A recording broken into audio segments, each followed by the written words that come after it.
First up, hashtag vendor.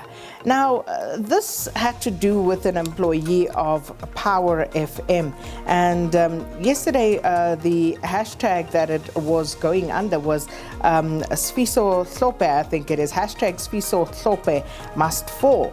And apparently, he was posting some very derogatory comments about vendor people. Like, for example, Ama-Venda are an unnecessary tribe. They brought Bit-Vis-Vis and are calling it Chikvun, whatever he says there, obviously just making up letters as he goes along.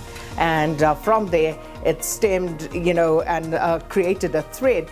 And that is what got him trending. Wow, did they get him trending? And I can see it still sitting around, and many also taking into effect what Power FM have gone and basically released a statement saying Power 98.7 acknowledges the litany of tweets posted by Sfiso Hlope last night, which were laced with incredibly distasteful tribalistic sentiments.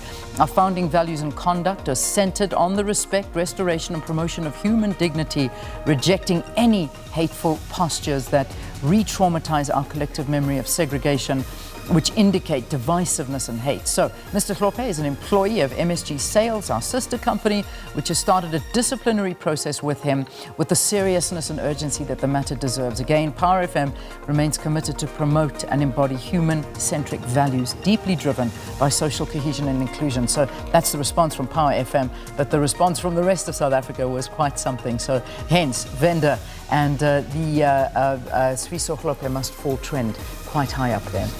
And I'm sure Valen will carry that story further as well in sports news, perhaps. I'm not too sure. And then also hashtag June 16th, which is of course today, a very historic day, seminal day in our history, and the iconic picture that came to depict the day of Hector Peterson there, who was one of the first learners shot. I think Hastings and Ndlovu was in fact the first to be killed on this particular day.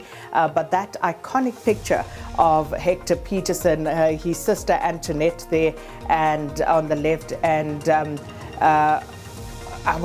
Makubo, the guy carrying him. He has, of course, been one of those who just vanished, Leanne. Nobody knows what happened to him. And it's one of those sad stories of people who, subsequent to this day and this event, went into exile and they never returned. And there are so many families still grieving in this country because they don't know what happened to their children. Oh, man, just so sad. It really, really is. It's a day that, it'll always have a devastating mark here in South Africa's history. And then just finally, day 82 of the lockdown, and that's where we are, level 3, South Africa. And, it's just so many stories to tell. So many days that we've been spent in this. And, on my way to work, Sakina, can I tell you the one thing I was thinking? When are we ever going to sit together again?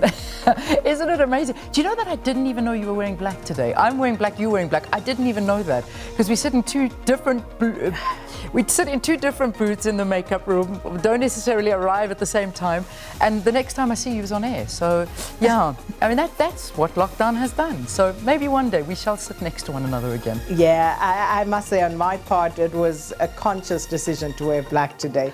And me too. Yes, so I think we were on the same wavelength there. So yeah, that's what today's about, and we'll continue telling the story and looking at contemporary South Africa and what this day has brought us to. All right.